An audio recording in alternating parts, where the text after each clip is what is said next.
London Real, one of the coolest up-and-coming podcasts. What's up, London Reelers? This week we have Bryce Keane in the studio, and he's one of the three beards that founded the Silicon Drinkabout. What the hell is that? That is a good question. In London, we have the Silicon Roundabout, and that is our equivalent of, say, Silicon Valley in Cali or Silicon Alley in New York City.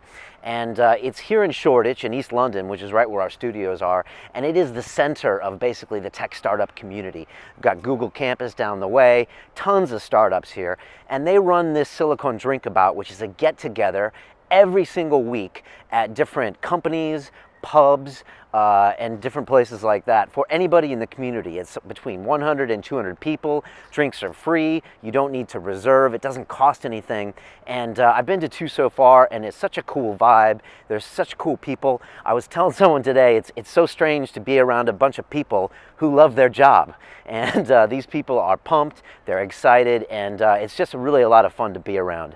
And Bryce is one of the guys that founded this event. He also works in the industry, and he came on to talk about the industry in general, which is all around me every day, but I don't get to see it, and I felt kind of dumb when he was dropping names and dropping companies on me, and I was like, what? So it was a great discussion about the industry, about the way London is different than New York, different than LA and Tokyo, about how we're the gateway to Europe when it comes to tech startups, and how we're really not going to accept being the stepchild of the startup industry. And so I think you're really going to enjoy this hour with Bryce.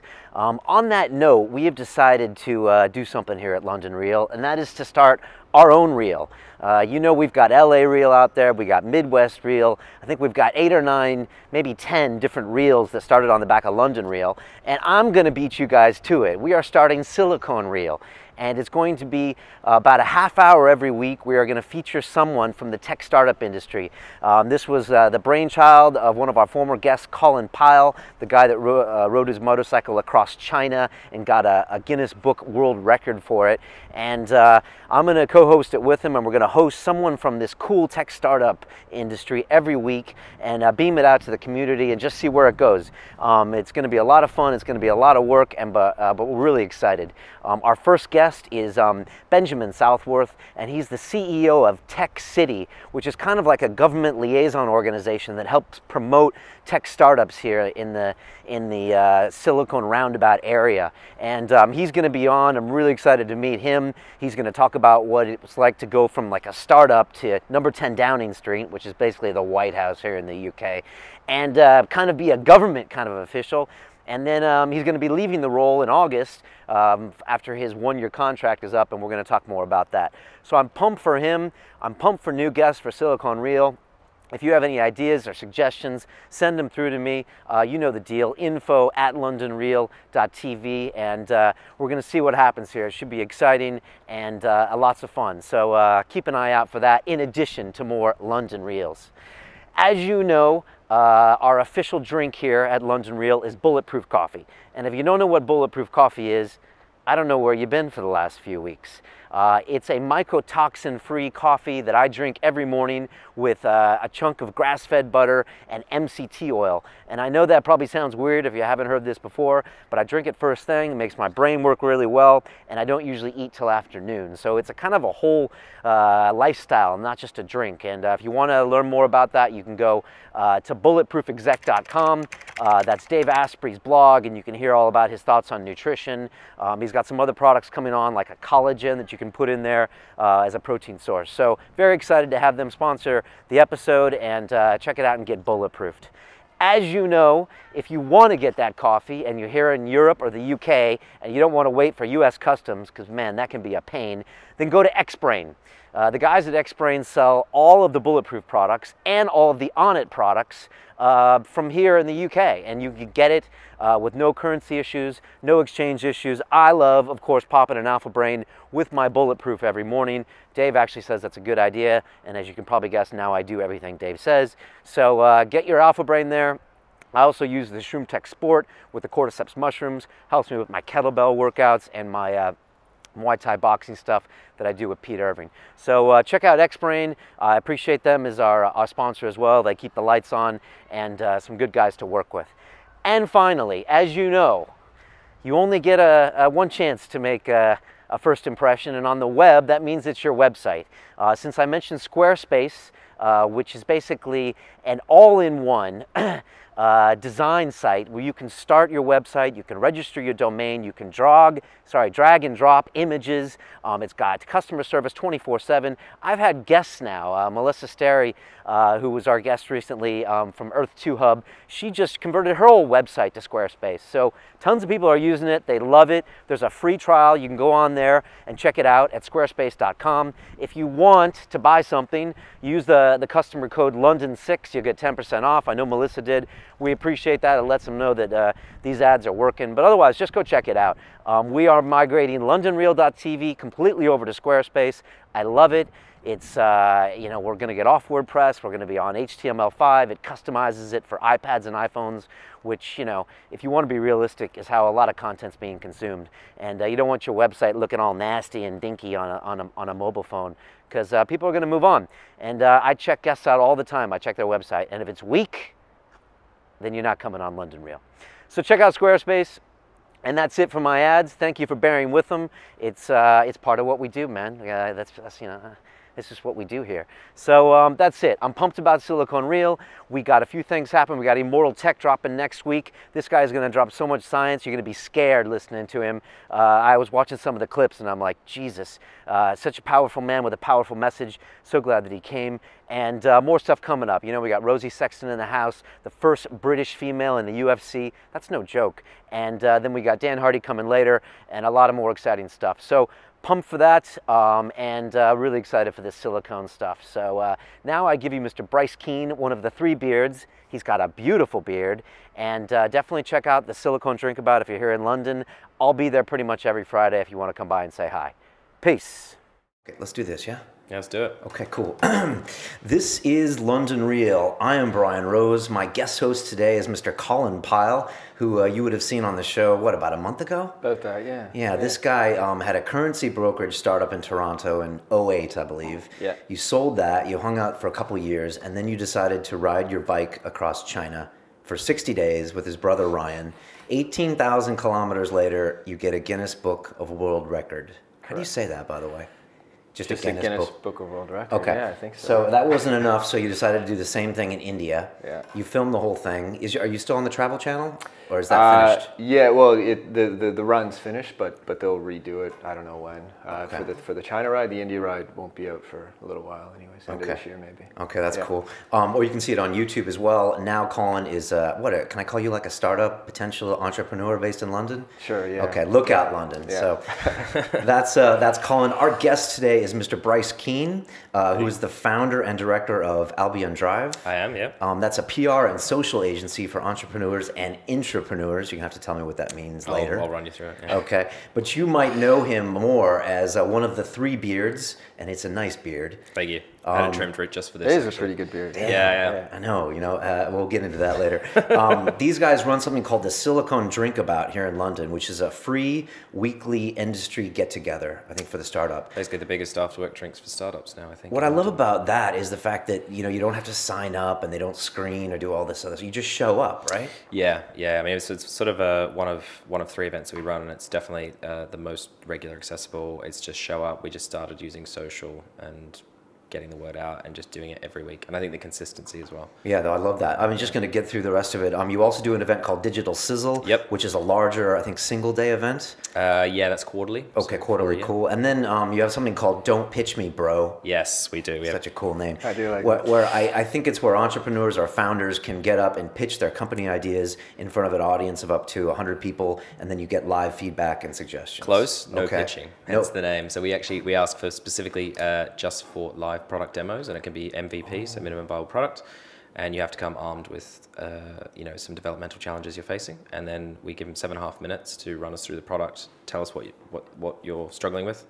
and then we turn the audience over to 120 people in the audience, help them solve that problem. So you can't pitch the company; you just have to describe what you're making. You have to walk them through the product, and it can be as simple as like it could be something you hack together in your bedroom, or we have properly established businesses. The trick is like helping founders take a step back and using the wisdom of the crowds that we've built up from our community to solve that problem. Crowdsourcing. Crowdsourcing, yeah. And then, we sort of feed and give people beers and it's also obviously a big community. Everything we do is focused on community building. Okay. So that's kind of cool because I'm sure all these guys are used to pitching their revenue projections, their da-da-da-da-da, and you make them just concentrate on the essence of their company, which is just the product. And more importantly, that we make them think about, like, we give them an avenue when they're struggling with stuff. Like, I literally don't know what to do. Should I do this? Should I do that? Should I pivot this way? Should I go that way?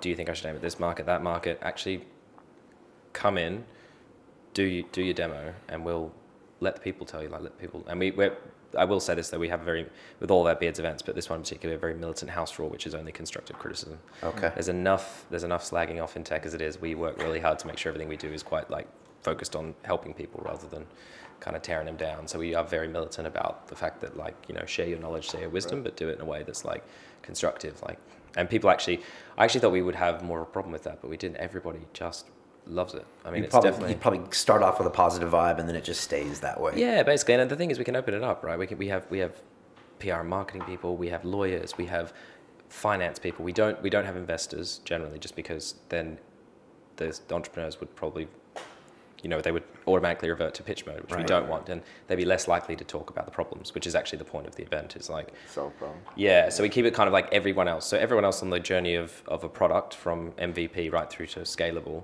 We usually, from the Beards community, we tend to have people from all different walks of life, all of whom are interested in technology as the uniting factor. So that gives us an amazing pool of people to pull in.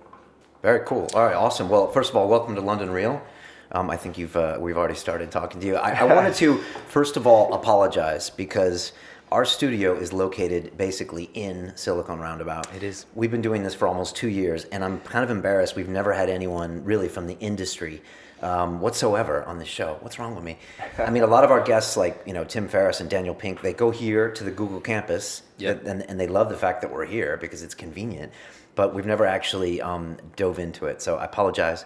And thanks for coming on to represent. Thanks for having me, man. I'm not phased. No, it's happy cool to be here. Because you're not, you are an entrepreneur because you work at Albion, but you're also a guy that gets all these people together. So you're probably perfect for the beginning. But I wanted to ask you first.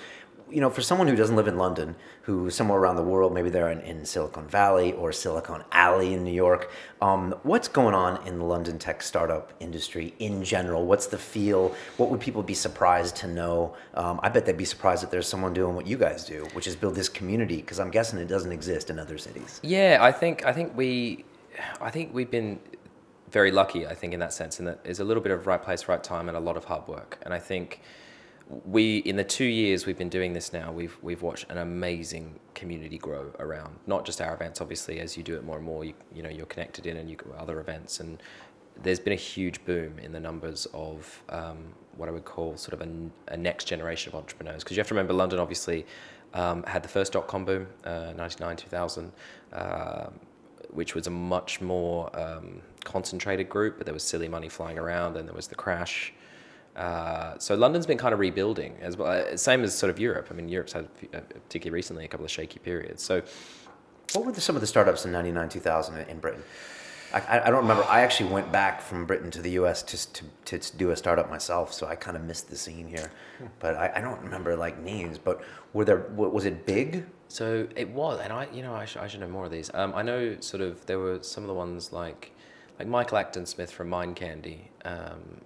Before Mind Candy, before he had Moshi Monsters, of Moshi Monsters fame, had a number of iterations of he had this one called Perplex City, which was sort of somewhere between a real world game, like a kind of a puzzle quest thing that was kind of going on around then. I mean, he's done a couple of companies. Okay, you'll have to tell me about those companies because I don't know them. Yeah. I mean, I'm not sure. I bet you forget sometimes that people aren't in your industry and they should know what Mind Candy is. Right. No, I just have to call home and I get reminded. Okay.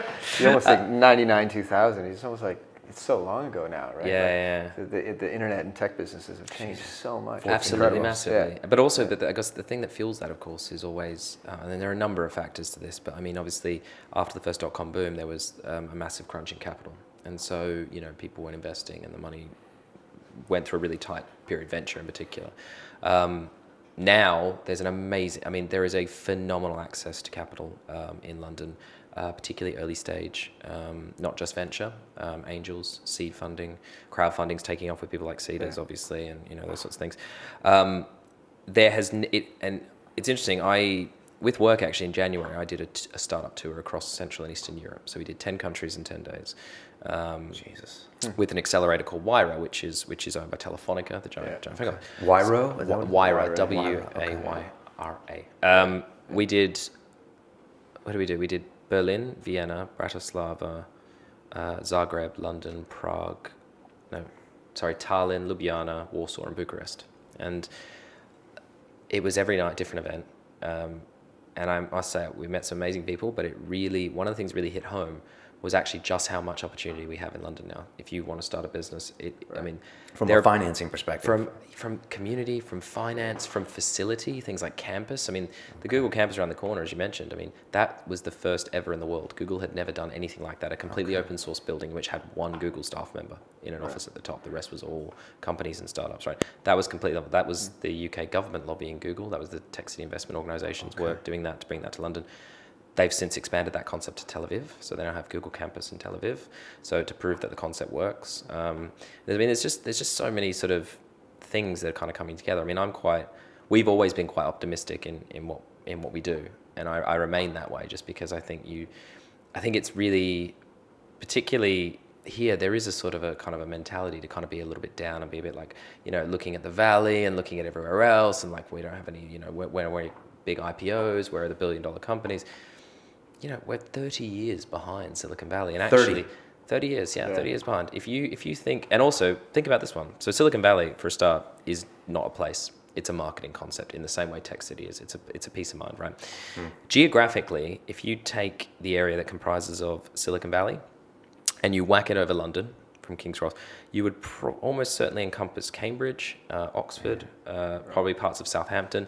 So those areas, Cambridge has been produced a number of billion-dollar companies, right? And more in the hardware space. Like, you open up an iPhone, there's no American parts in it, right? The software and the design is all Apple, which is an amazing company. The chips are like Cambridge Silicon Radio, ARM up in Cambridge. Like, they have an amazing record of producing the things that go inside the things we use every day, right? But you just don't know because it's not something you can see. Like, in the way that you can see an iPhone, you can say that's an iPhone.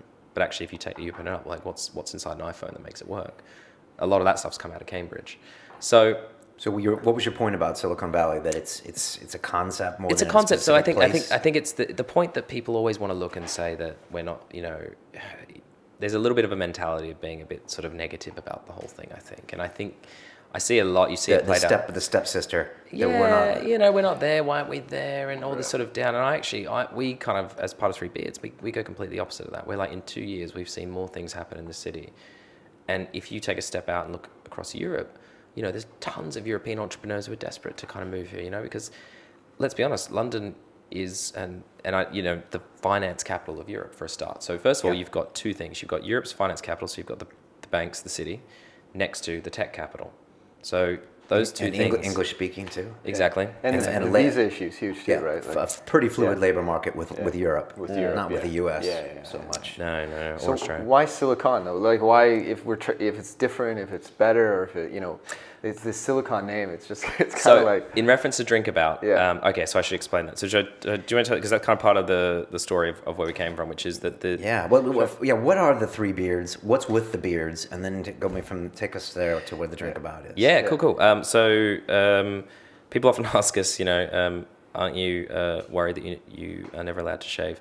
That's one of my questions. But so to answer that question, no, because we've done Movember the past 2 years in a row, and I've seen what that looks like. And this isn't for me, guys. I can't see this. This is for your benefit, okay? I'm doing this for the wives and children of Britain, okay? It's bad, man. It's bad. There's nothing good about that. No, Three Beards was never. It never started as a brand. It started as an event called Digital Sizzle, which was our first event. It started as three guys who met very randomly, actually, at a sort of a meetup event here in Shoreditch, who could have just as easily not met and met at the same event again a month later. And it was all a bit haphazard. There wasn't much going on. We happened to become mates, and it was quite. But we ended up sort of second month, kind of having a few drinks, and thought, we should all go and check out what other people are doing because this event's a bit kind of iffy. And this is 2 years ago, roughly. 2 years ago, two and a bit years ago now. And we went around. We sort of went to other people's events. We went to like a £10 meetup, and we had to sit on the floor and buy our beers to hear somebody talk. And we were like, this isn't fucking right? Like, this is a bit dodge. I just, what am I paying for? Or you have sort of £2,000 conferences, which we could not afford, right? So you had one guy who was a coder and a lifetime startup person, had always worked in startups, one guy who was a web designer and brander, and one guy who was a PR marketing guy, who just happened to get along really well and became mates. We went out in the pub one Saturday afternoon, just having some drinks, and we were just talking about this thing that after, that we'd gone around and that, things, it could have, we felt like something was missing.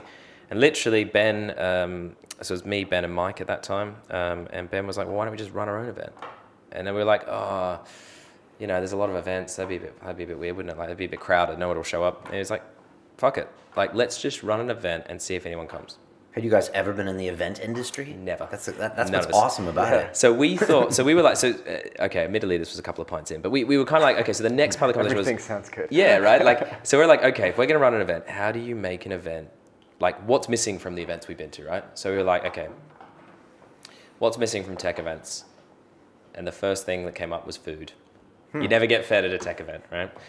And we were like, look, cool, all right, let's do something with food, right? Because that's good. People like food. And they're like, okay, well, how are we going to do that? Like, how are we going to do food? And I was like, being the token Australian in the beards, I was like, barbecue. It's the only food that's much like a house party. Nice. Yeah, it's the most social kind of food. It is. It's laid back, puts everyone at ease. Not that I want to conform to stereotypes, but I've probably just done that then, and I still get the boys still give me shit about it. But the idea was kind of sound, which was we actually thought we'd have 20 people and in a park. There were two problems wrong with that. One, we found out almost immediately after organising it that it's illegal to barbecue in the Royal Parks. Being Australian, was thinking they'd have barbecue facilities in the parks. I don't know if they have in the US and Canada. They do, yeah. You know what I mean? It's like a big thing to go to the park. Yeah. Probably should have done my research. The other problem we had was that we had 120 people sign up, so we had to quickly shift to a pub. And we took over the lovely big beer garden at the Water Poet down on just off Bishopsgate. They very kindly gave us. They had a guy had a big barbecue out the back anyway, doing burgers. We managed to scrape together £200 from two sponsors, £100 each, which went straight behind the barbecue, and everyone bought their beers, and it was just, and it started. You didn't charge for admission. No. Was that always the plan? We're not going to try to make this a business. We never. It started as we all had jobs, we all had day jobs and stuff, and obviously I still do, but we never started as a business. We started as sort of we wanted to see if it was possible to do something that people would enjoy. And the Digital Sizzle originally started as a barbecue to bring together tech startups and creative agencies.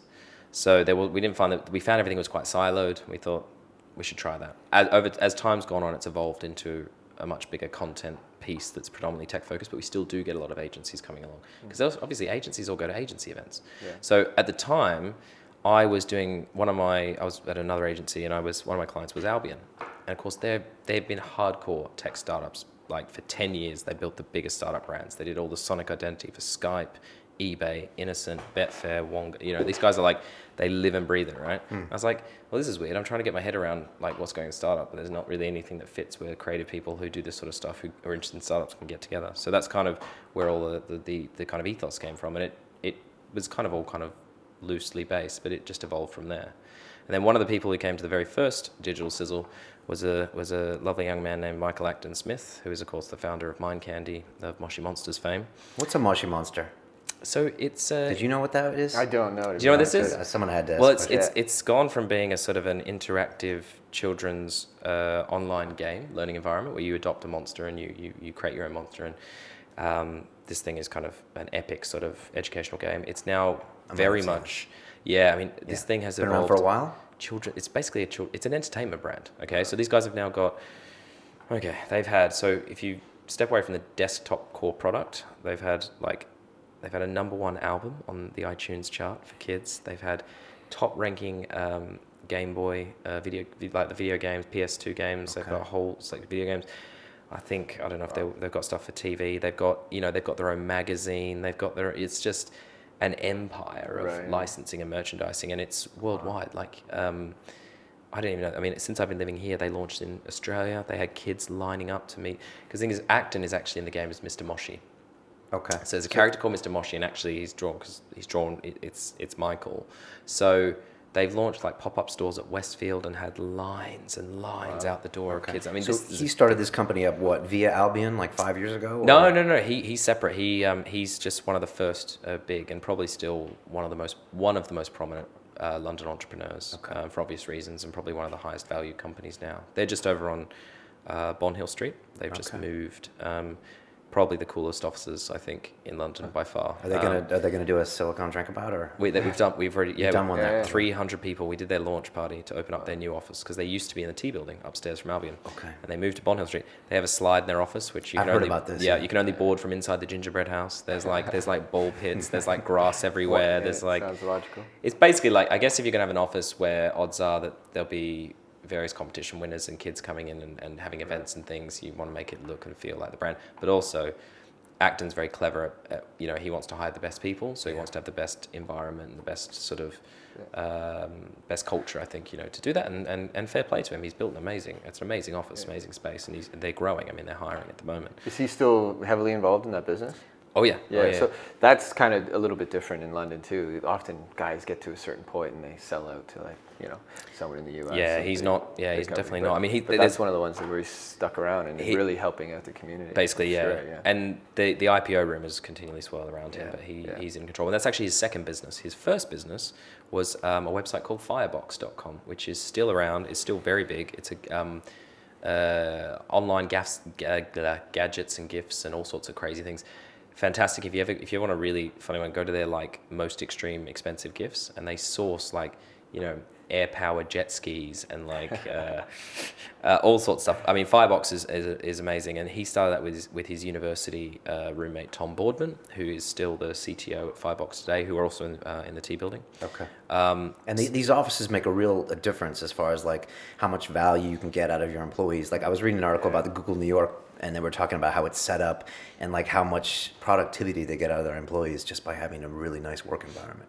I mean, is that true? I think it is. I think it's really great to work in a cool office, and I've been to the Google ones in London. I sometimes wonder if Google's policy is actually to keep you for as long as possible in your seat at your desk by just because if you go to Google, right, you don't want for anything, right? You've got the canteen in-house, you've got the balcony, you've got the reading rooms, you've got the quiet rooms, you've got everything at your fingertips, and it's all free, obviously. It's all complimentary. And it's fantastic, right? It gets people sort of totally in the zone, and it minimizes your kind of distractions, I guess, for other things. And obviously it's great PR for them, because then literally the best people want to work at Google, right? So that it works. Yeah. Obviously it works, right? And the amount of PR stories you see about inside a Google office is kind of testament to that works. People are like, holy crap, they've got like, all this stuff and everything's catered for. Like, they get like 110 resumes or 1,000 resumes per job or something. Yeah. It's crazy. I remember once, a long time ago, I got a lead for a job at Google, and I took a crazy punt. Thought it was a comms job, and somebody tipped me off, and I applied for it.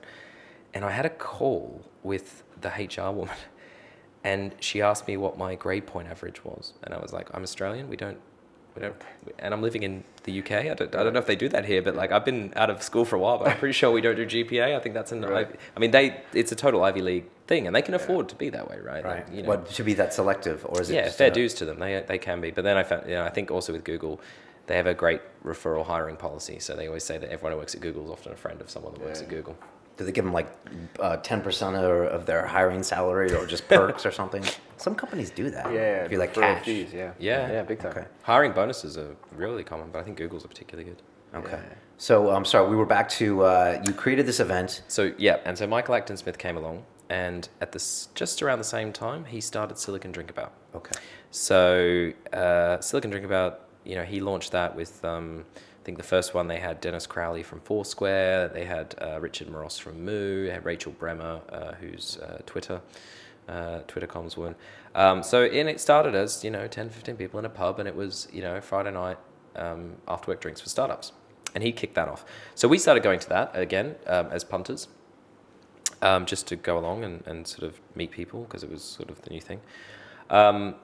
Probably about 3 months, I suppose, after that, we kind of started working on the next Sizzle, and about 3 months or so after that, he approached us and said, look, I'm seeing a lot of buzz around the Sizzle online. I see all these tweets, I see people talking about it, people are kind of asking me if I'm going or something. you know, would you guys like to take over running Silicon Drinkabout? Because I want it to be, you know, the biggest alcoholic drinks for startups, but we just I don't have time or resource. You know, what was happening was they would have someone at Mind Candy would pick a pub at 4 o'clock on a Friday and send out one tweet. So they had one tweet per week, right? And that was it, and it was just show up. The other problem is if Acton wasn't there, and you didn't know anyone at Mind Candy, so you'd seen it on Twitter, like, and maybe that was the whole point of it, you would have no idea who was there, because everyone, as you may or may not realize, everyone on Shoreditch on Friday night kind of looks the same. So there was, except for me. So exactly. But it was kind of difficult, right? Because there's no budget, and it's just show up and buy your beers. So it's not like we're hiring a space or we're booking places out. This was a total new concept. So we said yes. We said, look, you know, we've gone along. We like the event, but we know how it feels to go and not know anyone. We reckon we could do something with this, and we set about doing just that. For 2 years, every Friday night, we've just been there. We've been marketing it. We built the website. Did all the T-shirts, did the branding, started booking venues, started getting more organized, negotiating drink specials, getting sponsors in, started to happen as it got bigger. But ultimately, it was just showing up. And we would say every week, if you don't know anyone, look for the 3 guys with beards. Here are their Twitters. Look for these guys. Go say hello to these guys. And the other thing we did, which was we were absolutely militant on, was we always said, don't focus on the famous founder who shows up with kind of 8 mates or whatever, because they'll come in and they'll have a great time, but they'll talk to their 8 mates and then they'll leave with their 8 mates. Focus on the guy or girl who shows up looking a bit awkward and doesn't know anyone. That's the person you focus on. You focus on? Or yeah, we do. Okay. Right. Make that person feel welcome. Yeah. Okay. Because that's who we were when we started going. And nobody, that's how it feels. Don't forget how that feels, because that's the person who's going to go away and tell 3 friends and say, hey, I went to this thing on Friday and I didn't know anyone and it was fun and I met lots of cool people. So you work the crowd and you're super good hosts. Yeah, basically, yeah. That's amazing. Basically, yeah. But and it wasn't anything. I never think we did anything phenomenally amazing. I just think we did what maybe people weren't willing to do, which was we gave up the most valuable thing, which is time. And we put a lot of love into it, which is just focus. Like, yeah, it takes passion, it takes regularity, and the fact you didn't charge was like the most brilliant thing I think you did from the beginning, because people smell, when they're trying to be had, and this whole sign up and 10-pound a thing, and people that I mean, the thing is, we flicked the switch on charging for digital Sizzle recently, but only because it was it had become by far the most expensive event. We've run, they average between 200 and 600 people. It costs a lot of money to feed 600 people, as you can imagine, and give them free alcohol for the night and space. And hire the space. Yeah, and everything's always been done on private sponsorship. So we've been very, very lucky, and we couldn't have got this far without, our sponsors, particularly on the larger events. Okay, I have to ask you, put a dollar amount on the value that you have created by Silicon Drinkabout for the last 2 years. Are you asking me if someone was going to buy my company? No. Yeah, Brian and I were talking before there. It's $1 billion, Brian. I got a pretty good beard. I don't know. No, I didn't. I mean, if you just think about the introductions you made and like the growth of just capital, or getting that guy in the corner who had never spoke to anyone, who's now been hired by this guy because of you. I mean, Jesus, it must be a big number. Yeah, I don't know. I mean, I've never. It's really difficult. I think if we were to go down that road, we may end up like some of the people that do profit off their events that you can. Okay. So you know what I mean? Like, don't think that way. If we did, it would kind of be lost. You know what I mean? And the thing is, you got to remember that, like, the only thing we have is our credibility and our integrity. That's our brand. So when people want to work with us and they want to sponsor an event and stuff, they're kind of, what they're buying into is that credibility and that integrity. So then we run things a certain way. We're very we have creative control over what we do, and it's run in a Beards ethos, because ultimately our job is to protect the community that we've built as much as it is to promote them and to serve them. So, because my point was that you've just created a lot of value by introducing all these different people, whether it's an agency that would never know where to go, or an entrepreneur or a venture cap guy that wouldn't know who to call. Yeah, and I think as well, it's nice. We're seeing more international faces as well. We have a lot of people saying, "Hey, I know about this Drinkabout thing," and everyone says that's the thing to go to when you arrive in London, and that's really nice. I mean, that's probably the biggest compliment we could get. I think is like people coming in and just being like, "I've never done this before, and I just moved to London, and I want to do this, and I don't know where to go." That means we're doing something right. I think when people stop showing up, then we'll stop doing it, right? Yeah. Are you guys completely non-profit?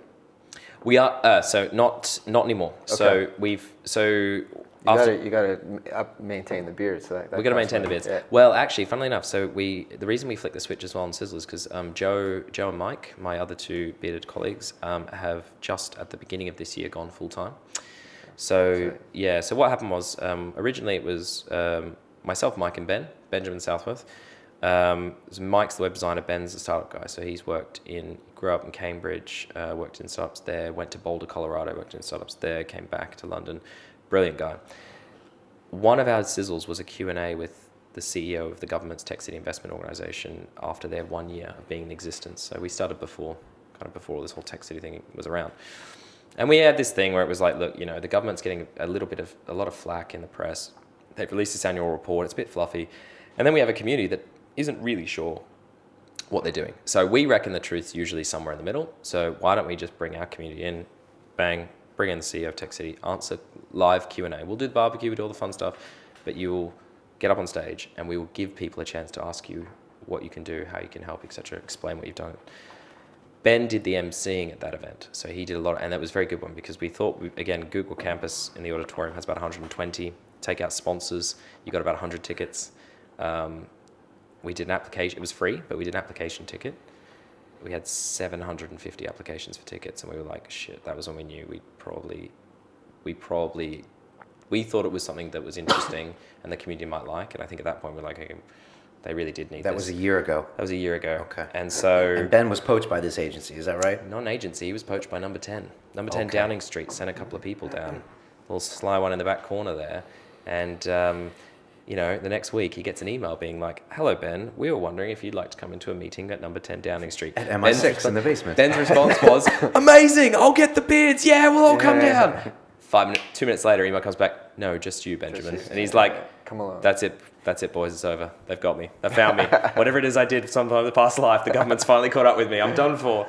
They could have sent one of the other beards in there. They might not know. He was like, give my beard to charity. So What can you explain? Because I was asking Colin before. It's the UKTI. Is that what it's called? So TCIO, so the Tech City Investment Organisation, was David Cameron's initiative set up. It'll be 3 years in November. Okay. So November 2010. So it was David Cameron who basically set up Tech City Investment Organisation to champion this area in East London, to promote innovation and to promote London's tech startup scene to the rest of the world, and obviously to promote foreign direct investment and get companies to move here. So is there government funding for this organization? Yeah, so I think their budget, it's not a huge budget actually. I think it's around 2.5 million. Ben would know. Okay. Ben and I would, but it's not massive. So they're not huge, right? Their budget comes from UKTI, as Greg knows, obviously trade investment. And their metrics, are generally kind of cluster growth, promoting foreign direct investment into, and they work with organisations like London and Partners and London First, who are responsible with obviously selling London overseas and then making London the best for international business here at home. Okay. So they've got a lot of it's obviously they're plugged in with sort of all those networks. So, but it's been an important organization to have, in your opinion, for this whole area. Yeah, so it's been a polarizing organisation. I think like some people as they say, it's like Marmite, or as we call it, Vegemite. You either love it or you hate it. My personal opinion is that an ecosystem takes a lot of players, and they're a very powerful megaphone beyond this roundabout, right? Or gyratory, as Ben often corrects me. It's got 4 exits. Is that what it's called? The gyratory? Gyratory is the technical term because it's got more than 3 exits. Yeah, I've never heard and that it's not a word. circle. Jesus. It's actually not a circle. I don't know. They Dude, you spend enough time around this roundabout, man. Like you go, all the pub quiz trivia comes out. They don't do roundabouts in Canada. They don't So, do Or America. We don't know what that is. So my opinion on Tech City is, and to be honest, like when Ben got offered this job, like they basically said, because the CEO was leaving, and they said we're going to divide the role. We're going to have a CEO, and we need a deputy CEO. And originally when he went down there, they were like, who would you recommend? Who do you think, blah, blah. He got halfway through kind of listing off people that he thought were good community organisers in the scene, and they were like, we want you to do it. Will you do it? And he was like, whoa. So we had a lot of chats about this, and I think, and it's a difficult decision because his credibility is built up in the private sector and startups. He's always been a coder, a builder, a community guy, a product guy. So although on the surface maybe it seems a high profile role, for him it was all about his personal integrity and his credibility. And I think that's a really valuable way to go into that. And we spent quite a bit of time sort of chatting about it, and I just said to him, look man, as far as I see it, you got 2 choices. You either take the job and try and make a difference with a much bigger stick, or you sit back and you watch somebody else fuck it up for another year, right? Yeah. So like, what's the worst that can happen? You try and you fail, at least you tried, right? If you sit back, we can't really complain that the government doesn't do enough or doesn't understand startups. Right. You have a real opportunity to try it. Yeah. And to that effect, he's been phenomenal. I mean, he gave, I shouldn't say this, but he did give them a massive injection of credibility, because we'd spent 2 years growing a community, you know, and like there were a lot of critics of the government who were like, who's this guy, blah, blah, blah. And then the community just kind of, everyone backed him, and he's been really good, and he's amazing. I mean, I don't envy the number 10, probably didn't know what they were getting, but Ben, if you've not met him, you should definitely get him on this show. He's absolutely zero bullshit, and he's super smart. And the thing is, people don't expect someone in government to actually understand the technology behind what they're talking about. So he's got this wonderful way of just letting people kind of talk, because he actually gets pitched quite a lot of crazy ideas, because he's a government, everyone thinks the government's made of money, etc. And he has this amazing way of kind of just letting people kind of spin out, and then he just ever so gently starts to sort of bring them around to actually realize that he knows they're completely bullshitting him and he's not buying it. Is this like, is it a temporary thing? Is he like, I'm going to do my 2 years in office as civic duty and I'm going to come back? Because it's hard for me to believe a serial entrepreneur would want to leave. So he's been, well, I mean, he's deputy CEO, and so he kind of ran it for sort of almost 5 or 6 months by himself, because the previous CEO left. Ben got left with it, so Ben had to start sort of trying to sort out what had happened in the year before from the inside versus looking at it from the outside. But of course, then, you know, number 10 had a huge coup. They got Joanna Shields, who was the MD, sorry, the managing director of Facebook for the Europe, the Middle East, and Africa. Oh, okay, yeah. She ex-Bebo, ex-Google. I mean, this woman is like, you know, she's you know, way up there. And it was a massive, I mean, obviously it was a huge PR coup that someone that high profile would come into that job. Yeah. But again, like we had Ben doing it for 5 months and being sort of the face and doing all the media stuff and had the community credibility. And then she's come in from the very much, you know, the high level tech private sector. Yeah. So I think everybody's, I'm kind of interested to see what happens now, if I'm honest. I mean, I trust Ben. He's one of my best mates, and I think, you know, he will always do a good job. He cannot not do the right thing by the community. And for that reason, I really back him. And I think with Joanna kind of leading it, I am curious to see what the combination of incredibly high level private sector connections and you know, being able to open the door with number 10. Yeah. I'm really curious to see what will happen in the next 2 or 3 years and whether that'll kind of pan out. With Ben, I'm not sure. I mean, I think he's been, I think he's coming up to his, I think he's been there for coming up to a year soon, I think. Fair enough. Colin, let me just get your opinion. You're an outsider. You know, you spent time in Toronto. You've done some startups. You obviously rode around China and India and all that stuff. What's your perspective coming into the London, you know, tech kind of startup industry? Like, what do you see that are like glaring awesome advantages, and what do you see are like gaping holes just from like the limited exposure you've had? I think just the community is so bloody big here. You know, again, Toronto is a relatively spread out city, and there's real no startup scene, a little bit, but it's more on kind of the financial startups. Tech isn't huge, and I just find in London there's just this intense community, which, you know, you're a huge reason that exists. And so when you come here, if you want to get help from a developer, a coder, or you know, get mentored, or they have this whole ecosystem around starting up companies that you know is very unique way of doing things that you know, not too many cities have. And it seems like in New York, it seems like you would have a friendlier vibe here, as in meet at the pub. I know this guy, call him. It seems like in New York, or maybe even Silicon Valley, they would be a little bit more like my idea. But maybe I'm just being stereotypical. No, I think you're right. I mean, there's a very, and you know, to back up Colin, I'm an expat. I'm an Aussie, right? Yeah, so I know how it feels to, yeah, exactly. You know, I can tell we were like brothers from another mother. But you know, I know how it feels to move to a city and not know anybody, right? And to have to start all over again and build a network. I don't want people to go, if I am part of a reason why people could come here now and not have to go through that, because it's fucking hard, right? To rebuild your connections, blah, blah. And it wastes good value, right? I mean, it takes so much time, right? And just to find people over. But I think really the interesting about the London community, I find, is there's a lot of camaraderie. We've seen in 2 years people who actually become genuinely good friends, and you see people like, and they bring their friends, and you know, there's a lot of kind of sharing of knowledge. Whereas I think, depending on where you are, in the US it's a bit more brash, sometimes a bit like you're on the sell a lot more, whereas in London, you know, it's cool to just it's cultural to go to the pub and relax, Yeah, right? yeah, Like, it is, they it don't is. sell. They're like, oh, I'm working. Yeah. They'll sell. They won't sell, but if people ask, they'll be like, oh, I have business. Oh, what did your business do? Oh, and it'll just be over pub, but it won't be like, boom, let me show you. Sell, yeah. Boom, this is why it's going to change the world. You know what I mean? Because it's Friday at the pub, and to that sort of zeitgeisty cultural thing that they do here, which is all business happens at the pub. I guess, we kind of tapped into that in a big way, and I think it's, the lack of cliqueiness, which I find in London is just kind of, because it's such an international hub where, so many people everyone's an immigrant. Yeah, so many people are absolutely. immigrants, and so many people don't have this huge sort of track record of 20 years living in the UK, and they have schoolmates and schoolmates and schoolmates. Yeah. So you find that more people are more open arms and more willing to take you in. Yeah, absolutely. And I Which is think, cool. we're talking about a city that, like, going back to our earlier discussion about Cambridge, which has produced some amazing companies. Cambridge is a city of 100,000 people. London adds 100,000 people per year.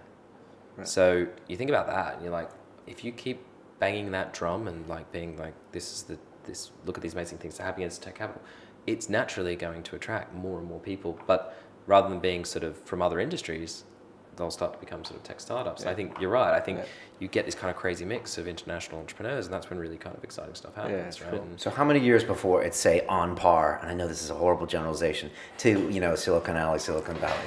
Is it behind? You said 30 years before. Yeah, but, I mean, so Silicon Valley's biggest asset was the fact that one of the best things they ever did was the really, really organic and strong relationship between some of the best universities in the world and the tech companies. So Stanford, yeah, Berkeley. yeah, and similar to Cambridge, obviously. Yeah. And it's Cambridge is almost like a micro kind of replica of that model, which is smartest kids in the world going in, doing lots of PhD research, coming out.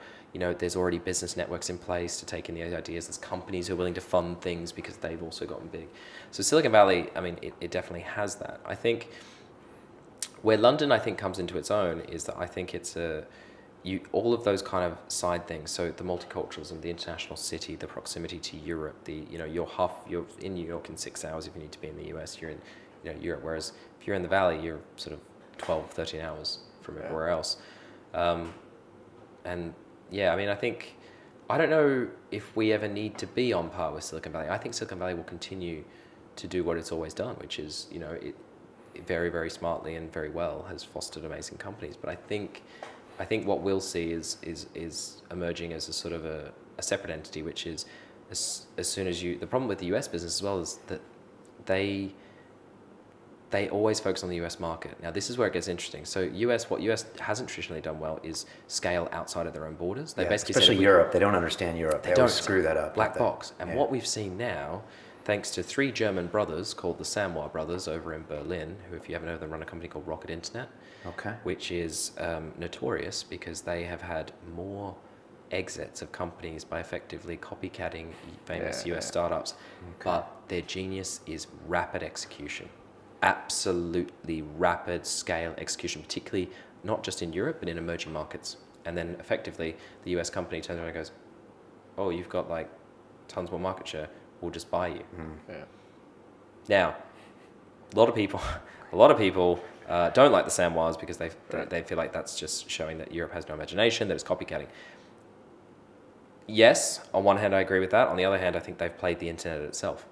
They very, very smartly went to Silicon Valley and were like, these guys aren't looking outside, and we have all these different languages. We'll do this, and we'll make sure it's in every language first, and we'll ship it, and we'll get it moving. Okay. You know what I mean? Do you think London is kind of like a midway point where they can come and observe and know Europe? Because Londoners know Europe, probably not intimately, but they know it better than the US. I think it's the smartest place. I think if you're a European entrepreneur, no matter which country you're from, your business, these days it has to be in English because ultimately you want to hit the US market. If you're a European entrepreneur, you want to hit the US market eventually, but you need to prove that you have enough market traction and idea that's original to work in Europe. London makes sense for that reason, and also the access to finance. London represents 40% of European venture deals. France is about 18%, I think. Germany is now going up quite quickly with Berlin and the Rocket Internet guys, obviously. But what's interesting about London is that collusion again between capital and technology. So what we are seeing at the moment is a number of amazing businesses emerge in the fintech space. And this is really interesting. This is something I think London could absolutely own, Yeah. which is when you Big put a time. bunch of banks and a bunch of international brokerage houses next to a bunch of tech entrepreneurs, and they all kind of mix and match. For people that don't know, I mean, we are literally. I mean, the reason I moved to Shoreditch is so I could walk to the city and work in the city. I mean, they're like right on top of each other, which is unlike any other city in the world. Which Silicon Valley doesn't have, right? No. Even San Francisco's New not York far, doesn't but have. it's not a. It's not. San Francisco isn't really a financial center, right? I've also heard that Palo Alto is one of the most boring places on earth after Right, 7 yeah, p.m. yeah. It's, It I is don't a know. I snoozer. don't know. No, my brother went to Stanford, and it's a goddamn snoozer. Yeah. And that's why Is that? I've heard that. I didn't from a want couple anything of to do with it. VCs. I'm from California, and for me, it was just, I don't know. I just thought it was Yeah. pretty snoozy. So I mean, why wouldn't you come here? So you couldn't have Silicon Roundabout in Silicon Valley because all the bars would be closed. So yeah. Funnily enough, as we gear up this year for global expansion, I'm sort of like, should we just avoid Palo Alto? Yeah. Probably. Like, we've had the Silicon tea about. It's very British. Silicon so you guys Silicon are- lunch or something. Yeah. Are you expanding what, the Drinkabout? We are. We're To other going cities. this year. We're working now on kind of extend first across the UK and Europe. We'll start to hopefully roll out. What we want to do, but effectively, is we want to build a much more joined up startup community. We don't care about city rivalries. We don't put London above others. We think actually what I would love, or my vision would be, is that if you're an entrepreneur and I'm, if I'm in Paris or I'm in Madrid or I'm in Manchester, I can just go on the website and go, where should I go? Where's Drinkabout tonight? Yeah. It's Friday. Then I can go meet the people from the scene and I can just go straight in. I think all of us believe that. I mean, we're all about community. That's what we do, right? We want to build communities. And I think now we're at this point where we have like I suppose a profile and a brand, and that's really nice. And we've met lots of really interesting people. But that is only good if we use that brand and platform to promote the people that make up that community. And that's what we've always done, which is keep looking for ways to do better things, more content, promote those people. And I think this year will be quite interesting for us as we kind of hopefully try and gear up to do a bit more of that, and hopefully, get some more sponsors on board to help us get across Okay, Europe. that's very cool. Let me ask you just a both real quick question, just to chop this up. What's one tech that you think is being overlooked right now that you think is just going to blow up in like the next 3 or 4 years? And what's one that you think is going to die a painful death, whether it's a company or a type of technology or a company? That's a very good one. Very good question. I think we are just at the beginning of. I think fintech is going to explode, and you look at companies like TransferWise, which is international currency transfer without paying bank fees. Founding employee of Skype's new venture, who's also invested in TweetDeck. Guy's amazing. Around this table is 3 expats who are not from UK. I can tell you it's unreal. I tested it out with Australia. I mean, I don't know. I paid like 30 or 40 pounds to transfer money home for my dad's birthday or whatever, right? Yeah. £3 I paid on TransferWise. It's amazing. It was TransferWise. TransferWise. Okay. Funding Circle. Also Yeah, great. Funding We talked Circle. about earlier. That's like P2B lending. lending. Yeah. Okay. Cedars, another one. Equity crowdfunding. Right. Equity platform. crowdsourcing. Right. You Okay. know, I think London's going to dominate. I think that there's going to be some really. What I think is interesting is, in the first round, a lot of the startups are kind of alternatives to banks, and that's been a very strong, powerful message that's got them further. Like particularly after the financial crisis, it made complete sense, and I think it's still a powerful message now. I think consumer trust is a bit shaky. I think what'll be interesting will be whether that evolves into collaboration. Because the banks with banks, because the banks are always struggling to innovate. It's a huge bureaucratic organization. It's very difficult to Innovator's dilemma is the story of the banks. Exactly. And I wonder if London will lead the way into some interesting new products and services that are born out of a collaboration. I also think we'll see people who are still creating products that are going to really kind of send the banks down the road. Okay, I think you're right. And a dog. What's going down? What's that? What's a company that's not going to be around in the next 3 years that's going to miss that race? I got one in mind, but Have you? God, I don't know if I can answer this one. I'm supposed to be impartial. oh yeah, I'm a community organizer. I don't know if I can name it. I think anything. Okay, let me ask you this: Google plus Facebook, who wins? Oh, Facebook. Really? Interesting. You've ever been on Google Plus? I haven't, but I've been on YouTube and Gmail a lot. Yeah, the integration. The Hangout stuff is cool, and that's good. No, otherwise I don't. But Google Glasses. If Google Glasses takes off. So I tried them on the other night. Yeah. Oh yeah. For the first time. It's Yeah. Google Glass. Google right? Glass. Yeah. Google Glass, yeah. I think Google Glass for me is very, very interesting.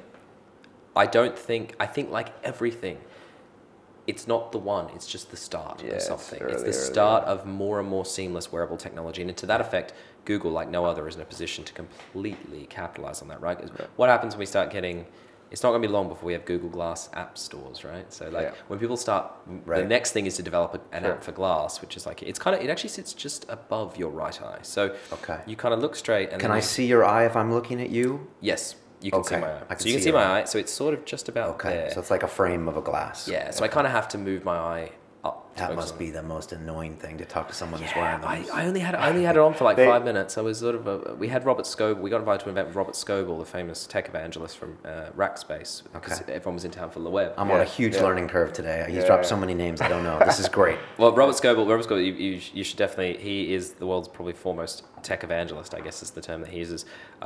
So much so that he never takes his Google Glass off. There was even a photo of him in the shower wearing it, which quite famously came out last week and caused it. He was saying he wore it through like customs and stuff like this, and, he walked right through like the metal detector with it on. Yeah, really. I mean, they tell that he's and not just Google Glass. I mean, he's a tech manager. He has he's very similar show to this, like a sort of a video podcast thing, and he explores technology. And he's had some run-ins with Google. He had a big famous one about Gmail added some new setting with your contacts that was a bit privacy invasive, and he went to town. But he, again, is a polarizing kind of character. He's a lovely man. He's really friendly. He's really enthusiastic in that very sort of Palo Alto American kind of way. Very, very sweet. But obviously wearing Google Glass everywhere is going to... So they sent him on to Paxman. They sent him on to bloody Newsnight to face Paxman when he was in London after the event that he was at. And he did all right, actually. Who's Paxman? Jeremy Paxman, famous Newsnight journalist, basically the most intelligent and slightly direct, cynical, gruff British journalist. Like, amazing. He's got this whole shtick. It's like... So it was like a little mini debate? Yeah, and he basically... I remember the famous question he asked him was like, it was a beautiful spring day in London today. How the bloody hell does wearing that thing enhance it? Which I thought was very funny. But I was listening to Robert Scoble. We listened to his sort of talk, and you know what? He made some very valid points about the way that actually human behavior changes with technology. Everything is always, he's like cars. I think he made a point about cars. It's like people were on horses and carriages, but cars were dangerous. They didn't make cars illegal, right? People changed their behavior eventually, but everyone said, no, I'm not. That's not cool.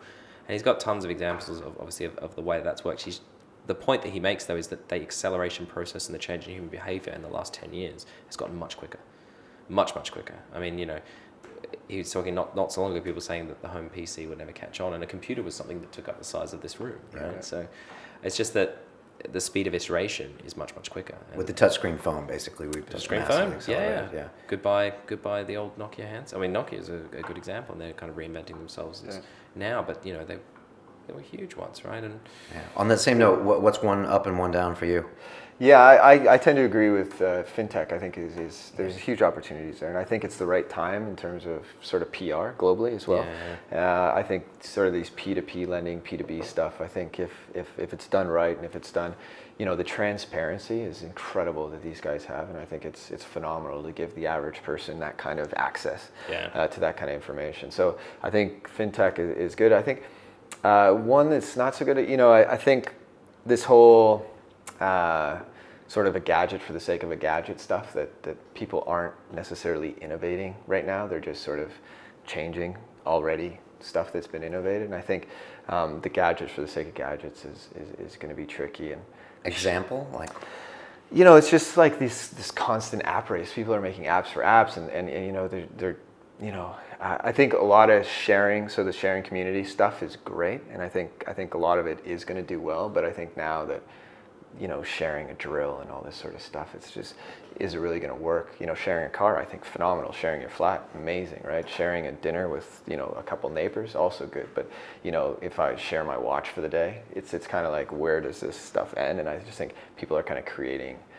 You mean like when you share a car ride to work, or share my dog, or something like that? Yeah, well, there's just so much of it going on. Yeah, okay. I think it works for kind of big ticket items. It's overbought, as you would say in finance. Okay. Well, I'm going thumbs down for Facebook and thumbs up for Google Plus. Even though I don't use Google Plus, but Facebook seems to be in this desperation mode now, where they're constantly trying to extract money from me to advertise my Facebook posts, and it just seems, I don't know, maybe I'm just smelling the desperation there, and maybe I'm taking this too far, but it feels to me where whereas Google Plus is giving me all these technologies to enable me and connect via YouTube and Gmail, and it just feels like one is outpacing the other. And Twitter's going along with the Google Plus book, I would say. I tell you, someone mentioned to me the other day about Facebook. They said, you know, will your kids want to be on the same social network as their parents, right? And so it's interesting, if you have like a 10-year-old kid or a 13-year-old kid or a 14-year-old kid, and their 40-year-old or 50-year-old dad is on Facebook actively and they're friends together, it's kind of, you know, whereas Google Plus, I think, you know, allows you to have different circles and stuff like this. And But how many people go through the trouble? Yeah, no, I know, but I agree with you. I think Google, it's a long play, Google Plus, but I think it's I'm holding. I would agree with you in the sense that Google's best thing is integration and making everything seamless. And so from your phone to your desktop to your life in general, and Google Glass will become part of that, because Google Glass obviously taps into your phone by Bluetooth. That's how it kind of works. And with Google Glass, you operate it just by swiping it, so it's up and down. So the bar on the right where the glass thing is, you just run your finger up and down and left and right, and it switches the screen to like your emails and your weather update or whatever. I mean, you can tap it, and I guess there's voice commands. Were you impressed by the Glass? I would want to kind of test run a bit longer. I think, you know, being completely fair to Google, I was only kind of wearing it for sort of 5 minutes, and obviously, like anything new, it's a bit disconcerting the first time you put it on, but I think it's something, obviously you could get used to it, but I didn't have enough time to test functionality too much. And they're in beta mode and all that stuff. Yeah, so exactly. But I think you know, it won't be long before there'll be a Google Play shop just for Glass apps, you know, if it takes off. I'll be interested to see how it sells, though. You know, like when it hits the market. Because what's the price point? Like £1,000 or something? £1,500. Is that the price point? Yeah, it's really high. What's your take on the whole privacy issue? Because I know that's a huge thing with, you know, big data and Google Glass stuff. You know, I tell you what, man. I'd say I'm glad when I was in high school, which was many years ago, that there wasn't any Facebook. Like at least I often say this, like when I was in high school, if I didn't get invited to like the cool kids party, which let's be honest was quite often, at least I didn't know about it till Monday, man. Now at Facebook, I mean, you know, it's I worry a little bit about like things like, you know, bringing up kids in this digital age of oversharing and like everything's public and the digital footprint. I think the fact is, whether we like it or not, we're creating a footprint that we cannot really erase, and it will. And the difference is that between those of us sitting around the table is that we were old enough and mature enough when that happened to ease through that transition. What worries me, I think, is more like young people. And you know, the issue with Glass came up, which is like if you can sort of take a photo or you know, and you're in a public place and you see someone, you know, a guy sort of said, well, you know, like, what if a guy sitting in a playground and he's got Google Glass on? You know, people will suddenly, and it could be completely innocent, right? But that could, parents could, you know, do it, and it could all get out of hand and all that sort of thing. And I do wonder whether, you know, like how far the oversharing will go, or whether actually the opposite will happen, and everybody will eventually just be like, they're just used to it. Like it's funny, like as we go on, everyone's going to have a digital footprint with this sordid past. It's like President Obama, most people don't know that in his book he said, I did cocaine, I did marijuana, and once he wrote it down, everyone was like, okay, maybe we move on. So maybe in 20 years in the future, everyone will expect stochastically that everyone's got a crappy digital footprint, and they'll be like, oh, you did all that? Well, so did everyone else. Right. I think it'd be different if it was Obama like doing a line of cocaine with a dodgy shaky phone cam video, right? Like, and that was on the internet on YouTube. Very good point. And that's kind of where it gets a bit. It's a very good point. And that's the bit, and that's the thing. Like, I mean, I think, you know, like going back to your point about smartphones, you know, it's you sort of see like, you know, really, really kind of young kids are given smartphones by their folks now because they want to know where they are at all times. And it's like you have this ultra powerful computer and probably not the maturity to know what it means to actually take a moment from your life and then put it out somewhere where other people can access it. And you know, I think you see a lot of it. Like you see a lot of the sort of really sad cases of like online bullying and trolling, particularly amongst kids. And it's like they figured out so quickly how to utilize this technology for good and bad that it's almost scary. You know, you've got the famous video on YouTube of the child who's like 1 or 2 with a magazine trying to swipe the screen like an iPad because he's so used to using the iPad and like they're going up to the TV. And this is not the first story. I mean, you know, I've got family that have got like very, very little ones, and they'll, you know, if they play with an iPad, they'll go walk up to the TV and do the, you know, change the channel by touching their hand on the screen. It's like, you think to yourself, you're like, bloody hell, like it's moving faster than we realize, right? But because we're in control, because we've watched it happen, we don't realize it. Whereas I think when you kind of see that, you're like, wow, you know, what will this be like in another 10 years? Almost need like a digital technology and privacy class at like, you know, kindergarten, and teach the kids growing up How to be careful and be how to safe. be careful and Yeah, safe and absolutely, security 100%. and stuff like But that. yeah, you're right. The technology is maturing faster than the kids. I mean, like I have a 9-year-old. We flew on Virgin recently, and she was trying to expand the movie screen on Virgin, Right. and I was like, "This is just a movie screen. It's kind of a one-way flow." Yeah. And Back when I was your age. yeah, I did it all the exactly. time. And like, I don't think she should have a smartphone until she's 12. I mean, 9. I mean, Jesus, like you said, there's so much you can do Exactly. on that phone. So I want to hear about Don't Pitch Me, Bro, because funny enough, this hour is flying, guys. Yeah. But it's something that's, I love the name and I love the concept. So if you could just break it down for us, what the event Yeah, is. sure. So Don't Pitch Row was the 3rd event we launched, our most recent one, and we've been doing it now for, I think, 9 months now. So we've had it's a monthly event, last Thursday of the month usually, and we normally do it at the Wyra Accelerator in over by Tottenham Court Road. So it's actually not in the east; it's in Central. That's the Telefonica startup. Yeah, Telefonica Accelerator. Yeah. And who came up with the name? By the way, it's Don't Pitch Me, Bro, in case nobody heard it. Don't Pitch Me, Bro. Who yeah. came up with the name? So the name is we didn't make that up. We took that name. It's a very common startup phrase. It was coined by Dave McClure, the famous 500 startups investor in Silicon Valley. I feel so old today. Out Out of touch. We get asked this a lot, though. We actually had somebody kind of query it once because it says bro, and actually it wasn't us naming it that. It's a very famous phrase because he's obviously an investor, and he runs an accelerator program called 500, which is very famous. 500 startups has backed some very, very good companies, and obviously by default, anywhere this guy goes, he gets pitched. Right. And then what happened was I think it was a guy called Andrew Hyde, who started Startup Weekend, created an online clothing store called VC Wear, and it was just like all these t-shirts with amusing phrases on them from like startup phrases, and I think Don't Pitch Me, Bro became one of those. And so this phrase had already existed, and the reason we chose it was because we had the Drinkabout and the Sizzle, and we would find, particularly at Drinkabout, the bigger it got, people would come on a Friday and they would pitch us. And we were like, dude, like we can't help you, man. Like we create the environment for you to help you and to meet people and network. But like it's like people pitch us like, I need to find a Ruby developer because I've got this badass idea, and you just be like, oh, good, that's great. Search around. What would dream about, buddy? But I mean, to be fair, we do a lot of like helping. But if it happens to be top of mind, like there's a lot of, if you're at the center of things, if you hear of something, you put things together. But on scale, it's very difficult. So we thought, right, we need to, and obviously people were pitching us their businesses, and I've got this idea, and blah, blah, blah. And it was like, I don't know if you think that I have some sort of venture capital fund secretly in my back pocket or what. But so we decided, right, we need an event that actually can help founders solve these problems, right? Because we can't solve them on our own. We can't help everyone. So Don't Pitch Me, Bro was born, and effectively it's 4 or 5 young companies, early stage, often almost always pre-seed, sometimes early stage investment. How do you choose them? Application, anyone can apply, and we send them a list of, we again trying to keep it open, so that anyone in the community can take part if they want to. But we do ask for a minimum viable product. Like you are not pitching, you cannot walk in with graphs and spreadsheets. You need to come in with a product that you built or that you made, and you need to walk us through that product, and you need to tell us 3 or 4 points that you want the audience to help you solve.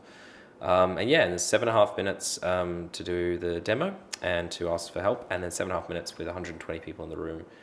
We pass the mic around, and they get in to try and help them, and then drinks and burritos. How many different pitches every night or every? Usually 4, sometimes 5. So an hour 15. Do you have no, it goes for about, tends to go till, we start at sort of 7 and it goes till usually around 10:30, 11, because we sort of have take breaks, burritos and beers before, and then we have like a drinks break halfway through. So because the idea is actually, as well as solving the problems, is again to connect people with people that can actually help them. So what we did find was really nice. When we first started, we thought we're going to really struggle to get people to speak up, right? Because nobody wants to be the one in the room with a microphone. To give them the criticism, to kind of help them. And actually it was the opposite. People were like jumping in. We had to sort of say, you had to start the rule that you cannot speak unless you're holding the microphone, because otherwise like you just can't hear anything. Put your hand up. Yeah, and what we had was we'd see like these guys like walk off the stage, and well, actually just like off the sort of front of the room with the projector, and you'd have like this beeline of people like going, look, man, I run this, or I'm a developer or whatever. I'll just fix that problem for you. Here's my card. And it was amazing. Like people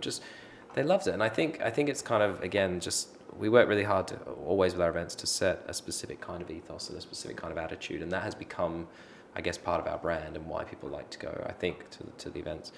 So keep it positive. Don't pitch me. Yeah, keep it positive. Help those companies. Help that community, and help that community help itself and help each other. I mean, ultimately, like as I said, tonight we're going to head down a bit later to Silicon Drinkabout, which is going to be fun. But you'll see firsthand. It's not like a business networking event. It's not like, I mean, your background I think is finance, right? Yeah, So I'm sure you've been to some wonderfully horrendous networking events where people are shoving cards left, right, and yeah, center, right? yeah. This Most is not of that. them. Most of them. There's a subtle agenda you can smell. Or Yeah. cut through. And actually, the guy that lives in this building, he'd been to a couple before, and I was just like, "What are they like, dude? Is it like really?" And he's like, "No, everyone's just hanging out." Yeah. And I was like, "Okay." We often joke about it as the anti-networking event, because actually we're like, look, and funnily enough, we also sort of say generally no, we're very sort of anti-recruiters for that reason. It's the only industry where it's like we just we have to say no, because ultimately we exist to connect that community directly across everything. So whether that be to find your co-founder, whether it be to find staff, whether that be to find investment, like whatever it might be, or support or resource, our purpose is to connect directly. So middle people we try to kind of stay away from. Do you kick them out? We've never had to. Like we've had a few start to show up recently as it's gotten bigger, and if we hear them sort of saying something, we will have a word and say it's not appropriate. You can stay, but you cannot. We're not. This is not. Blah, blah, blah. We've never had to kick them out. We've been very lucky. I mean, I think people know we're not. This is a public place usually, right? Yeah, Well, not always. Yeah, I mean, I think people come along and they're like, oh, this isn't the networking event I thought it was, where I could just go around and shark. They like it because the community kind of sticks together. People have become friends. A recruiter going around being like, hey, I can find you that job, blah, blah, I've got great. Well, probably the community almost has begun to sort of police itself a little bit. You know what I mean? Like they know what they want and they know what they don't want on a Friday night. And it's just Friday night, right? So everyone's after work beers. Nobody wants to be harassed on a Friday night, right? Over beers. So it's been quite nice. I think people get the ethos and they just kind of do it themselves, and it keeps it real. There's a question I wanted to ask you, because you kind of deal in this kind of the lubrication of the industry, getting the people to kind of talk to each other. Wow, you make it sound quite sexual. So what's wrong with me? 3 beers? No. What is it, Friday? Was it Friday night? What is that, Friday? It is Friday. Friday night. I was just wondering, how much of it is a good idea, the key to a successful business, and how much of it is the relationships that or the opportunity to be able to be like, I know this guy that can do this development. I know this guy. And within 2 days, since you know each other, you can trust each other enough to collaborate and make that next product. So I think, as I said, when we started, that didn't exist. So we've only done this in 2 years, So 2 years, and that's just been by believing that there were more people like us out there, right? That would want something. It's basically like givers. These would be, you give first. Just pay it forward. Pay it forward, right? Help the community, pay it forward, and be, the mantra that we had when we started was show up, give a shit, and be consistent. That's it, right? That's the 3 things we always said to build a community. Those are the 3 things you need to do. And I think if you can do all 3 of those, and you can, then you're going to be okay. Like, people get that you're in it for the right reasons. And I think when we began, people were sort of like, oh, what are these things? But actually, after a while, they just word of mouth spread because we work so hard to make those events as good as possible. I think to your point about connecting people, I guess it depends on the ecosystem. I mean, I only know London really intimately well, and for me, there is a big sharing economy here. There is a big kind of open collaboration and camaraderie that we spoke about before. Yeah. I think you need to welcome people in for them to realize that this is how we do things, and they can open up, and they don't have to be bolshy and pitch and all that stuff. They can actually come and relax and have a drink and feel welcome, and I might come back next Friday. And that, in turn, sort of, I kind of believe that like welcoming people and setting them off their guard from the first minute they walk in will naturally make them more open and to talking to other people, which will naturally hook them up with interesting people, and they'll help to sort of find themselves. We will help if we can, and where we can. But I think London's kind of unique like that. I think going back to our original point, there is something kind of really fun about this. There is a really big community vibe, and not just because of us. I think it's a combination of the universities are starting these entrepreneur clubs. You've got like the campus we talked about. There's more early stage seed capital around. The VCs are kind of active and getting out there, and we're starting to, with larger events, we're starting to bring some of those big US guys here, and they're starting to talk to us, and they're starting to say what's going on there, what's happening, and I think that makes it all quite exciting. And I think optimism is a really important part, I think, of startup. You need to, I sort of often say, we don't need the next Facebook to be invented in London. I just need people to think that it's possible.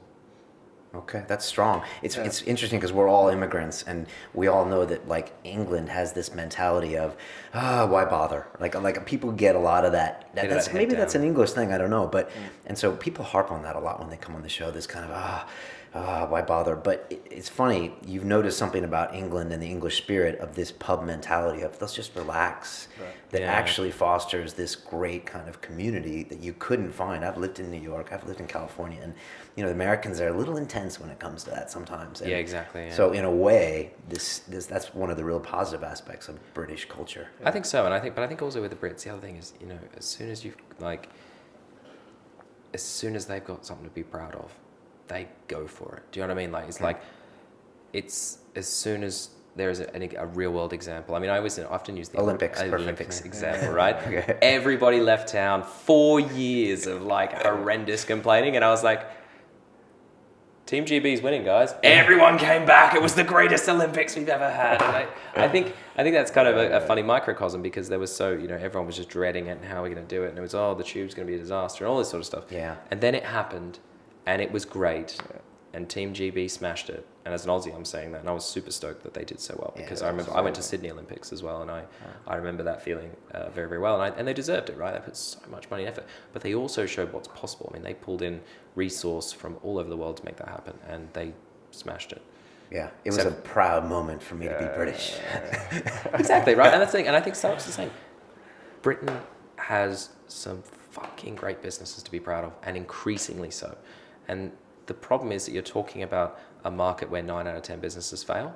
So if you take that kind of stereotypical British cynicism and apply it to startups, it's kind of magnified. Everyone's like, oh, these bloody web entrepreneurs. Yeah. They have very, very, very real success stories. There are very real large VCs investing in very real businesses turning over millions of pounds that are hiring lots of people. And that is real and that is happening. And I think in any ecosystem, you need heroes, right? It's a winner's game. So eBay, I think when they kind of sold out, were tipped the entire US venture market single-handedly. It happened again 10 years later with Facebook. So it's a winner's game, right? You got to remember that. So the averages, but you need heroes. You need people to be like, I think that's what you need, people to leave Google and Facebook to go and start a company because they believe they can do it because they've been a part of it, right? They've been a part of something. And I think as we get companies like Moshi Monsters, they're kind of rapidly scaling, and we've got other ones like Ashika and Graze, and Wonga.com is doing really well. And, regardless of your sector, it's those companies that will make other people see it's possible, and it's also that it will breed very talented people who want to go and do it again. So if a company sells and they had shares in that company or what have you, often is the case if you join an early stage startup and it goes well, they'll then have a little bit of money and maybe they're going to want to go and do it themselves. And I think the startup ecosystem really revolves on that, not just from a venture point of view, but also from a talent point of view. It's a constant cycle. Those who win reinvest and reback new companies, and they angel invest. You know what I mean? But it does require heroes. It requires winners to start, and then the momentum builds. And I think we've definitely seen that in the last 5 years for sure in London. Is going really strong. I'm excited, man. Wait till you hear. Wait till you see it, man. We're gonna go show it to you. Yeah, I know we're about to go. We do have a few minutes left. I want to just ask you a question I ask most people that are on here. And if there's a 20-year-old listening right now and he's like, Bryce, I want to do a startup, or I want to get into this exciting business and all of this stuff. What advice do you give them as far as what they should do or not do to get this dream, which may or may not be correct? So the first thing I would say, which might be a little bit more to the parents, but also to the kids, is do your computer sciences. We are short of developers. We need engineering talent more than anything. In fact, even if you don't want to start a business, if you want to be rich, be a developer. Learn languages, start coding. We have. Wow. It's one of those things one of the reasons is that we're a little bit behind as well, is that there is a brain drain here, right? Or at least not as much anymore because we have these companies, but it used to be that if you were a developer, if you wanted to get paid decently, you either worked in a bank or you went to the US because that's where, right? Yeah. So, do your computer science subjects, do your ICT courses. For parents of young ones, we've got stuff like Code Club now, which is volunteer-led, which is in 800 primary schools across the UK, teaching 9 to 11-year-olds how to code using scratch and game. I mean, that's volunteer led. That was started by a UX designer from Albion and her friend who was a developer at Last.fm.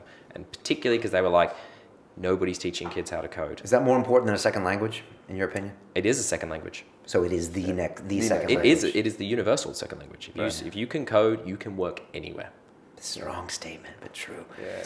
It's true, right? I mean, God, I wish I could, but I'm sadly not that talented. I just run drinking events. But, you know, for the kids at home, I would say, like, honestly, the best thing you could do is your maths, your engineering, get into your computer science course. And even if you become an angel or venture cap guy later, you can smell through the stuff because you have those skills. Exactly, and everybody's looking for technical co-founders. You'll probably meet about 3 people tonight who'll say, "Oh, Brian, can you code? I'm looking for a technical co-founder."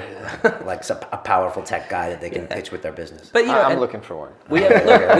we have a jobs board on Three Beards. On the Three Beards website, there's a jobs board. It is 99% full of developer roles. Everybody's looking for developers, good developers. And it's one of those areas that I really hope with things like Apps for Good and Code Club and some of those organizations that they're teaching even at that junior primary school level, at your daughter's level. I think that will make a big impact. It's a long game, but I think that's really important. I think for the older kids at schools, like, you know, Ben, you know, who's now the deputy CEO of Tech City, never went to university, taught himself how to code. So it is possible to do it, but I think it's just like, get out there and do it, and you know, get in things like Code Academy if you're older, and there's a number of sort of online courses you can do to kind of help you start learning.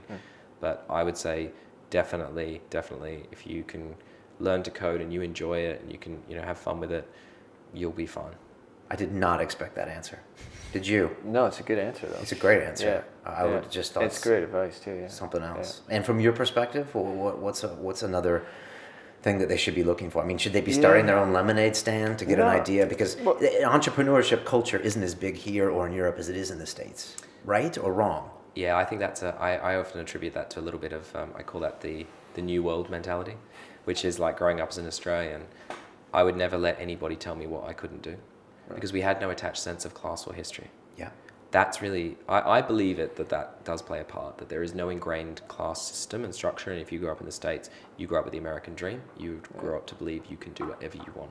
And it's the same in Australia. You know, we're underdogs, we're battlers, but we don't ever let anyone tell us that we can't do stuff we believe we can do. You live in a lucky country. You have every resource. You can grow up to be what you want.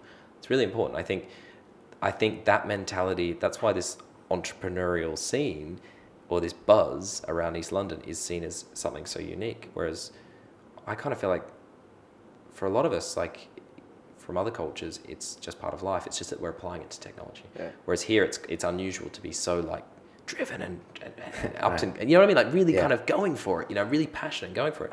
It does stand out in the country. And in this country, even in the city, which is, you know, a trade city that's had immigrants here for thousands of years. But would you started your own business in Toronto. Would you say to a kid, start your own lemonade business, start your own paper route, start your own this, just to get a feel for what it's like to be that guy? Yeah, I think I would say, you know, learn to be a good loser, right? But learn to fail, because I think you learn so much from your failures. And I think you're going to constantly get, you know, people are going to say no, and you're going to constantly stumble about. And I think if you're not good at sort of stumbling and learning from those mistakes, then you're going to have a real tough time and probably get, you know, chewed up and tossed out, because your first one's probably not going to succeed. Right?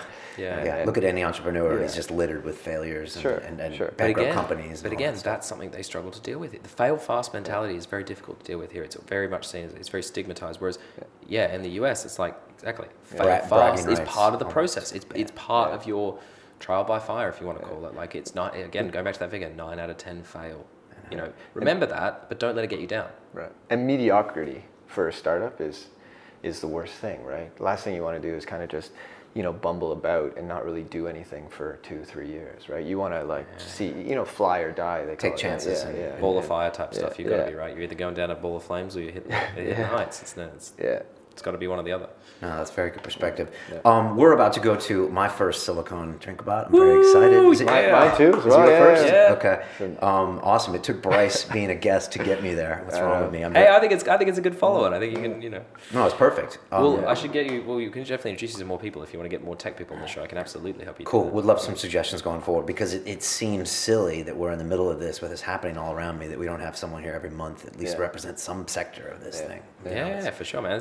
There's lots of, and the best part is they're all really nice people, and The good thing about working with geeks is they all get drunk and have fun, and then they all quietly go home. Nobody ever starts a fight. It's great. I love it. I love it. They're the nicest group of people to drink with ever. Sure. And they're also, they're also generally the most intelligent people in the room that have solved problems you don't realize exist yet, right? So that always keeps me on my toes. Wow, that's cool. How do people get in touch with the Beards? What are the Twitter handles? How do they get in touch with you, et cetera, et cetera? Yeah. So the best thing is I would go to our website, which is www.3-beards.com, and sign up for our weekly newsletter, The Stash. And every Wednesday you'll get all the rundown of the events. You can find all the Twitter handles and the websites on the 3 Beards website as well. And then if you ever want to get in touch with us, just drop us an email on hello@3-beards.com, and it'll go to me, Michael, and Joe, and we will let you know. I love that email handle. Like, I have info@LondonReal.tv. Why don't you do hello? It's just, Jesus. You should see our 404. If you ever find our 404, beard's not found. It's a terrible photo of us after we got shaved last November. Beard's not There's no beard. It's horrible. Really? Dude, I'm not going to say it in the air, but November was a terrible time. I grow this beard for all of you. How long did it take to grow it back to where it was, So this is actually quite trim. The boys for my birthday bought me a Murdoch full-on shave haircut type voucher thing. So I've actually just had this trimmed. It gets quite thick down here, right? But obviously I'm Gingerbeard. We've got Joe Greybeard, Lord of Scarborough, Mike Tallbeard, and me Gingerbeard. And of course, if it's a sunny day, and let's be honest, it's getting a bit sunny, direct ray of sunlight looks like my face is on fire, man. Like, I gotta be careful. I keep that thing trimmed, right? Otherwise, ladies run around screaming. It's terrible. Children are crying. And it's the curse. It's the curse of the gingerbeard. But, I wear it with pride. I got some good beard pictures from 60, 65 days of not shaving on the road. I bet you got proper consistent growth, man. It looks like this is like almost straight across your eyes, right? Sure, yeah. It's and then all the smog and dust from a big long trip, and it's pretty. Could be the fourth beard. I'm sure you've heard that before. Colin, what's up for you next, and how do people get in touch with you? I mean, you're just you're taking a few months here to kind of look at all the possible opportunities going on. Right? Exactly. Yeah. So at PileC is my Twitter handle, and colinpile.com, and I'm trying to figure it out. I'm looking at a whole bunch of stuff to invest in, to work with, to start on. So it's transitioning periods in your life. You take some time and sit and think before you make the next step, because once you do, sometimes it's difficult to step back. So. You should you might want to get together with the founder of Busu. Have you heard Busu, international language startup? No, I know that. So they've just relocated. And they just raised like 10 million. And he's a really nice guy. A really nice guy. Bernard is his name, the founder, and he's lovely. There you go. He just hired one of my staff members, actually. She's gone in-house at a startup. So I wish her all the best. I think if you're running an agency for startups, it's only inevitable that you'll lose good people to a good startup. But look at this crazy. You can see this incestuous community. We're gonna go see it firsthand. But let me tell you. Gosh, I don't know if I can handle it. Well, awesome. Thanks for coming on. Thank you for having me. I spoke with one of the beards, Joe, and then I emailed the second beard, and I finally got the third beard. So I was. That makes you sound like third preference beard. No. I was the first beard. I got passed around like a girl at a biker bar. We enjoyed it though. And but thanks. I know you guys wanted to come together. I just don't have the setup, so please say I'll meet the other beards anyways. So but thanks for coming. You represented more than I thought. If you're listening to us on iTunes, please subscribe. If you want to see the beard, come to our YouTube channel at London Real TV. It's a pretty impressive beard. You'll be epically let down. That'd be nice. I don't know. We're on Twitter, as you know. We're on Facebook. If you want to intern with us, we got like 15 people all around the world that just help us out at London Real. It's a lot of fun. We're info@londonreal.tv. 3 of our interns have gone on full-time in the business. I'm quite proud of that. Yeah, so that's a good track record. Yeah, it's decent. Yeah, it's cool. And the crazy thing is that they go into these businesses, but they're like spies for us. Oh, really? Yeah. You can't say that. Damn it. Anyways, no, hire them. They're covered. Hire them anyways. But that's awesome. Very cool. Thanks for coming on. I really appreciate it. Ryan, it's been my absolute pleasure. Thanks for having me. Let's go have a beer. All right, let's do this. Thanks, guys. And thanks for having me too. Okay, let's go do this. Let's go have a drink. Peace. All right. Thanks, man. All right. Cheers. Welcome to London. You've got the kind of, you've got the nutter, you've got the fanny merchant, you've got the kind of the lovable loser, and you've got the kind of cynical, kind of intellectual, and everybody's got one of them in their kind of group when they're a bunch of young guys going out sort of on the town. Everyone can relate to that kind of characters. That's what I was wondering.